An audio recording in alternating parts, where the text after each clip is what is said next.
That you say that because there's actually a documentary called Sasquatch, and it's about a Sasquatch killing these guys who are doing the exact same thing we're talking about, grow ops. Oh, really?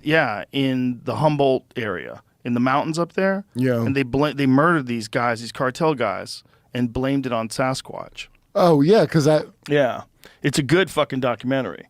It's like a series. Oh, I didn't ever heard of this. Yeah, it's on Hulu. It's a is like a multi-piece great... series. Is it on Netflix as well? I don't know. But it was really good. And I had the guy in and talked to him. Really fucking interesting dude. What was his name again, Jamie? But it was a movie about that, about how it became very violent when that whole area became known as growing weed. Yeah. David Holthouse. Very interesting guy. I really enjoyed the whole series. It got a 93% on Rotten Tomatoes.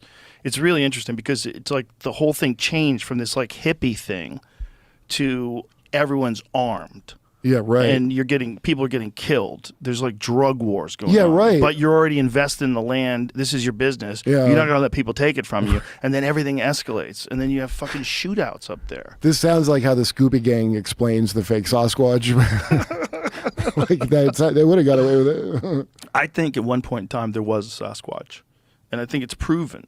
There's a thing called Gigantopithecus, and they think that at one point in time people probably lived alongside those things, and that's probably this sort of myth that goes through all these different cultures. I think at one point in time there probably was a thing like that. When they discovered hobbits, sure, hobbits, and I guess they were little 3-foot tall people. Yeah, the island of Flores. Yeah, I talked to a gentleman this past weekend in Hawaii who was explaining to me how they had a similar thing in Hawaii. It was like these 2-foot tall little hairy people. If you think about that whole area, yeah, it's part of the myths and cultures. Myths of their culture, rather.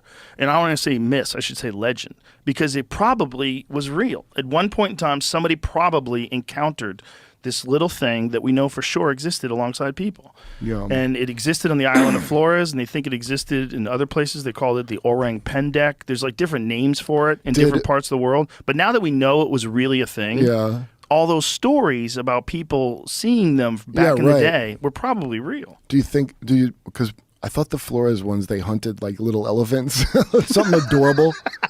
I swear to God. Well, there's a thing called island dwarfism. Yeah, island dwarfism. Yeah, when you do have like small elephants who live on an island.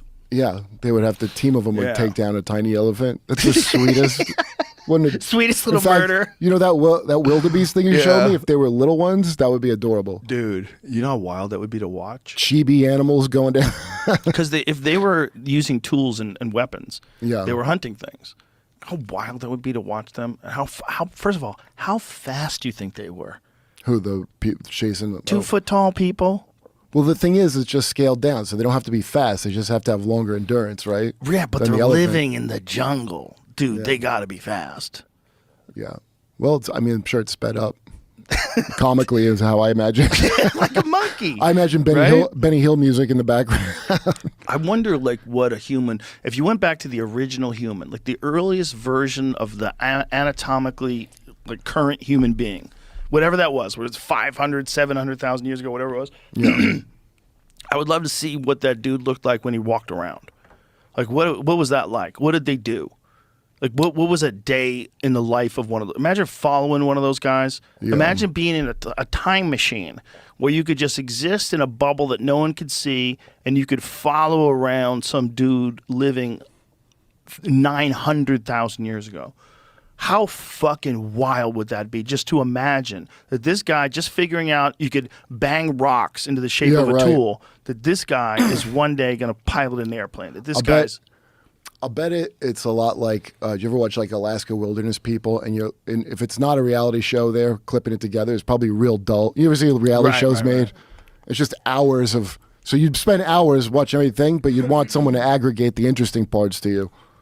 Look at this. Peter claims these ancient ancestors of ours could theoretically reach sprinting speeds of up to 28 miles an hour. Wow, that seems fast. It's not known what speeds the likes of Usain Bolt's Johan Blake or Tyson Gray could reach if they were being chased in fear of their lives. Good point. How fast can they run, by the way? Usain Bolt? About 23 is what this says.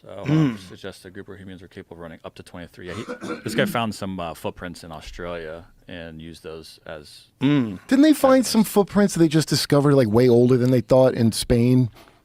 I think they found some in America. They found some footprints in it. Yeah, they definitely found some in Spain, but they found some in America that takes our idea of when human beings were here way back. Yeah, right. Like way further than they thought it was.